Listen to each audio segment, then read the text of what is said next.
already on edge, a new battle ignites. US President Donald Trump has thrown down the gauntlet, slapping a punishing 25% tariff on nations buying Venezuelan oil, a direct strike at Nicolás Maduro's regime. Effective April 2nd, 2025, the move targets major buyers like China, India, and Spain, threatening to upend global energy markets. If they buy their oil from Venezuela, they have to pay a 25% tariff to do business with the United States. Is that on top of existing tariffs? So, for example, China... Yes, that would be on top of it existing. 45% tariff on China next week? That's on top of existing tariffs, yes. And so also next week, April 2nd, as you said, Liberation Day, is that going to be sector tariffs as well as reciprocal tariffs? It's going to be everything, yeah. It's going to be everything. The tariff, layered onto existing trade measures, sends shockwaves through the oil industry, driving up prices and forcing Venezuela to offer deeper discounts. But in Caracas, Nicolás Maduro isn't backing down.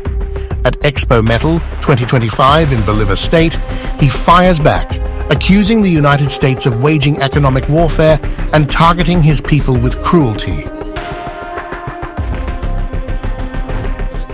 The Venezuelan economic plan doesn't come from Made in the United States, nor from the International Monetary Fund, nor from the World Bank. Our economic model, our economic project, our economic thinking, our economic policies are made in the Bolivarian Republic of Venezuela. I say this in English so that those who see me in the north understand that they are failures. Their maximum pressure measures failed, here and around the world, and they will continue to fail. Maduro's defiance is palpable. He blames US sanctions for Venezuela's economic crisis and the mass migration of millions, claiming that over 1.2 million Venezuelans have returned home as the country recovers. But he accuses the United States of a sinister plot, using a false narrative about the trendy Aragua gang to justify a brutal crackdown on Venezuelan migrants, shattering the so-called American dream. I've heard many testimonies from young Venezuelans who believed in the American dream and went in search of the American dream, and from the moment they arrived, they achieved it. It was a nightmare. Slave labor, persecution, discrimination, and now prison without having committed any crimes, forced disappearances with the worst dictatorships, torture, and an attack on the Venezuelan identity. Maduro's words are a scathing indictment. He accuses the US government of targeting Venezuelan migrants with raids, family separations, and abuse, likening their treatment to the horrors of Nazi Germany. And based on that narrative right now, because of Julio Borges, Maria Corina Machado, Leopoldo Lopez, Carlos Paparoni, Guaido, and company, the United States government has launched an attack against all Venezuelan migrants in the United States and North America. They persecute them, raid their homes, take their homes, their cars, their motorcycles, separate them, separate entire families, beat them, abuse them, torture them, kidnap them. Can that be called fair? That's called cruelty, Nazi cruelty. But Maduro's attacks don't stop at the US. He turns his fire on El Salvador's President Nayib Bukele, accusing him of complicity in a US-led campaign to detain 238 Venezuelans in what Maduro calls concentration camps. He demands transparency and justice, slamming both nations for their alleged human rights violations. There are reportedly 238 Venezuelans kidnapped in concentration camps in El Salvador. A week after they were taken and thrown into concentration camps, neither the United States government nor Nayib Bukele has published the list of those held hostage in El Salvador. What do you call that? Justice, human rights, democracy. That's what international law, the United States law, and the law of El Salvador call on: forced disappearance, kidnapping. Maduro calls on the United Nations to intervene, demanding the release of the detained Venezuelans.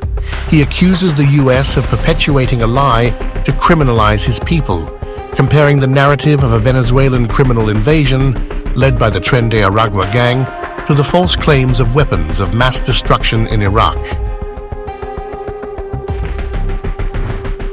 It's a lie comparable to the one that there were weapons of mass destruction in Iraq.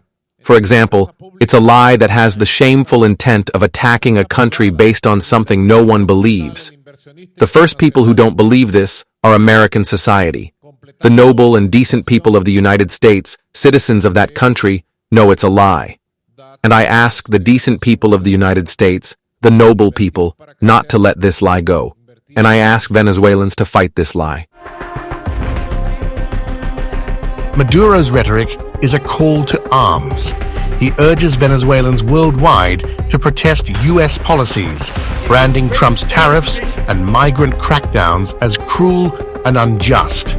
He invokes Venezuela's revolutionary past, portraying his nation as a beacon of freedom against foreign oppression, a legacy he claims the US envies. We are not the liberators of America. They envy us. They envy us because we walked from here to Potosi, because we walked from here to the Páramo de Pisba, because we walked from here to Pichincha, to Junín, to Ayacucho, because we founded the independence of all America. And when our people went out with weapons in hand, it was not to steal riches from other peoples. It was not to conquer lands. It was not to enslave, to murder, to bomb and wipe out other peoples. It was to give freedom to all the people of South America. Amid the escalating war of words, Maduro doubles down on Venezuela's economic resilience.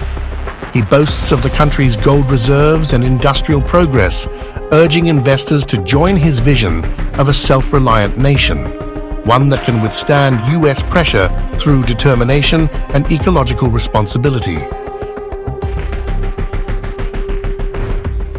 No one will be able to stop us, because we are determined to continue producing gold, and I call on all gold investors, all artisans, to work within strict ecological preservation measures. Gold mining can be developed while preserving it. Of course it can. As the Trump-Maduro standoff intensifies, the stakes couldn't be higher. With oil markets in flux, a migrant crisis deepening, and diplomatic relations fraying, the world watches as two leaders clash in a battle of wills. Will Venezuela bend under US pressure, or will Maduro's fiery resistance rally his nation to defy the odds? In this geopolitical firestorm, one thing is clear. The fight between Trump and Maduro is far from over. The reverberations will be felt across the globe for oil, for migration, and for the future of a region caught in the crossfire.